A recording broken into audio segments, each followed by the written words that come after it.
Joanne from Liberty Lake Library, and today I'm going to show you how to make some very quick, very simple chocolate chip cookies with a twist. They're actually St. Patrick's Day cookies, so of course we have added, or we can add, creme de menthe or mint choc chips.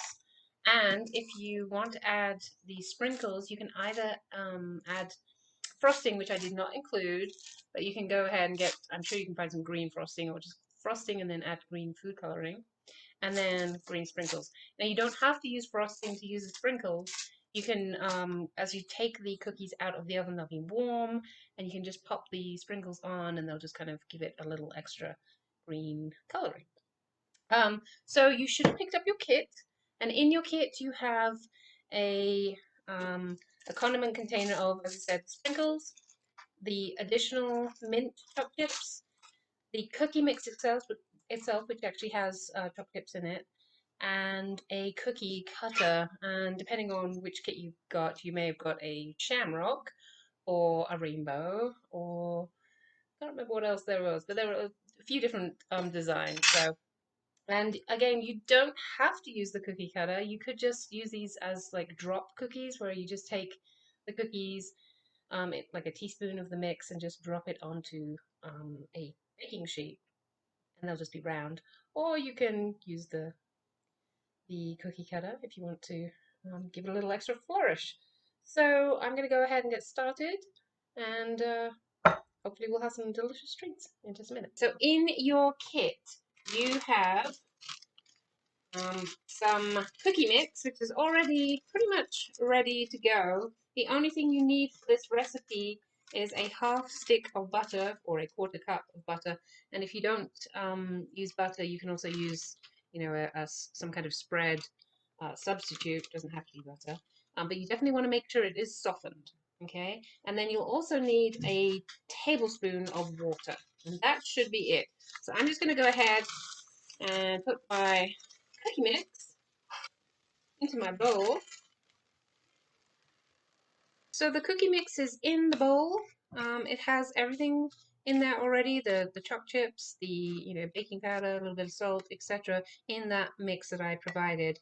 All you need to do is add a tablespoon of water,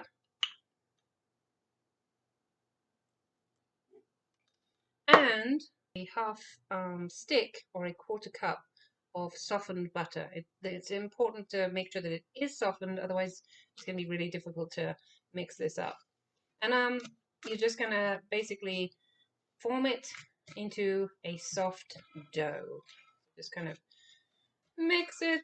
It'll take a little while. I'm just going to kind of, if you use a wooden spoon, it's sometimes easier, I think. Just kind of, rubbing that butter into the flour or the cookie. I'm going to continue until it's no longer powdery, and it can actually form that sort of ball of dough, basically. Okay. And before it completely forms, if you want to add those additional mint choc chips, if you do like mint, now would be the time to do it. And since I do like mint, I'm going to go ahead and add mine. Because we're adding additional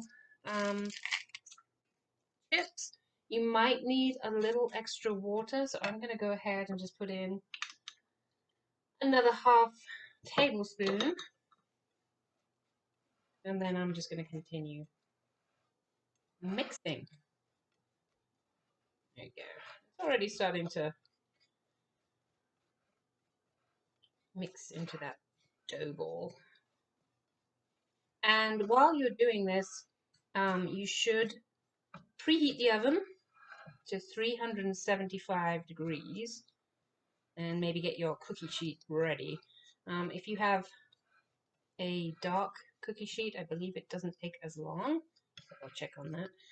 And if you use foil, just be aware that sometimes cookies can stick to the foil, so you might need a little flour on your cookie sheet or the foil to prevent them from sticking.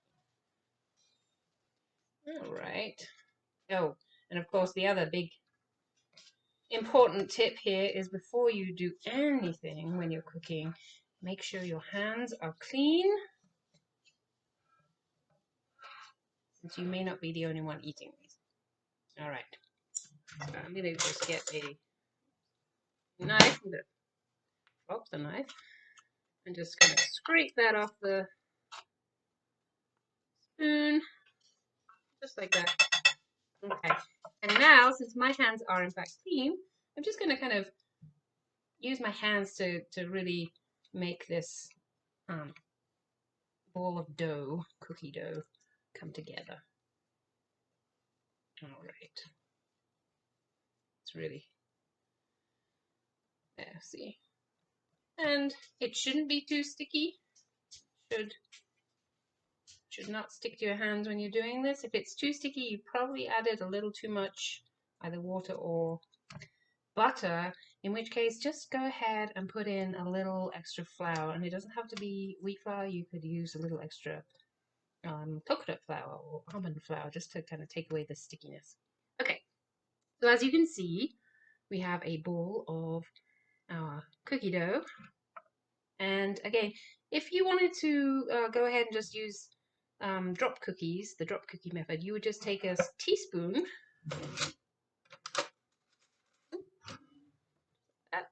and just basically get a teaspoon of your cookie dough and then just drop it onto your baking sheet. Okay, but since I've got my lovely shamrock cookie cutter, I think I'm going to use it. This recipe is pretty small. You will only, if you use the drop cookie method, you would make about 12 of those cookies. With a shamrock cookie cutter or whatever cookie cutter you got, you're probably only going to get, maybe 4. They'll be delicious. Okay, and mine is feeling a little bit sticky right now, so I'm going to go ahead and add a little bit of flour. So I've added a little bit of coconut flour because I actually really love the taste of coconut, and I can't think that it would make this taste bad, and it's much less sticky now. I'm going to use a rolling pin for mine just to kind of roll it out so it's not too thick, and I'm going to then use that cookie cutter to get those shamrock shapes that I want. All right. I'm thinking that's pretty good. So just get your cookie cutter the right way around. Yep. Boop. And there we have the first shamrock. You can just go ahead and just do that. Oh, my little stem has come off. That's okay. So you'll want to just, grab your little shamrocks. Kind of, my little stems just keep falling off. But that's okay. And just kind of pop them to the side. And then you can roll out some additional cookie dough. Hopefully you'll do a better job of, actually creating a good shamrock shape here. I have to say, I don't think these are going to last long. So, kind of roll it out again. Don't want it too thick, but if you have it too thin, it's probably going to break apart. You can also just use your fingers to, press it. If you don't have a rolling pin, you could also use like a mason jar instead. That would work. As you're pressing that cookie cutter down, just kind of, wiggle it around so that it all comes out. Again, my stems do not seem to want to come, but that's okay. I am not too fussed. All right, I'm going to do a couple more. So I was wrong. I thought I'd get 4. I can probably get about 5 or 6 out of this. It kind of depends on how big your cookie cutter is. There were a few that were pretty small, and this one, I believe, is one of the larger ones.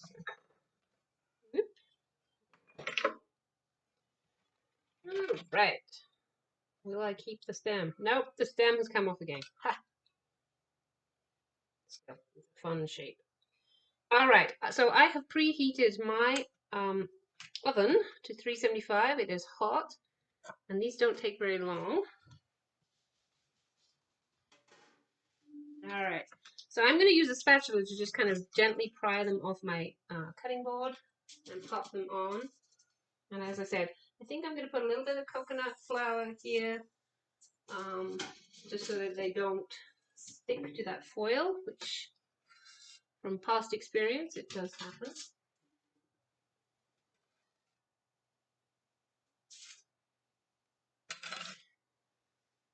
Right. And I'll probably add a few more, but as you can see, there are the little shamrock shapes without their stems. And I'm going to go ahead and put those in the oven. And the time to put them in is 8 to 10 minutes until the edges are a light golden brown. Be very careful. Sometimes, depending on your oven, times can vary. You don't want to burn them, so just kind of check on them.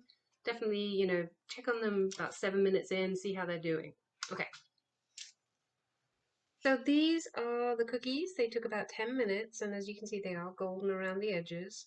I did check on them about 7 minutes in, and then gave them that additional time. But they look great. They smell delicious. And as I said, you can add frosting if you want, or you can just add the sprinkles. You can really smell those mint choc chips. And I bet this would be perfect if you wanted to make some mint choc chip ice cream cookies, put two together, or just eat them as is.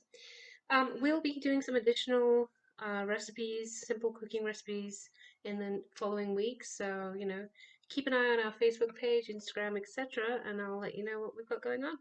Okay.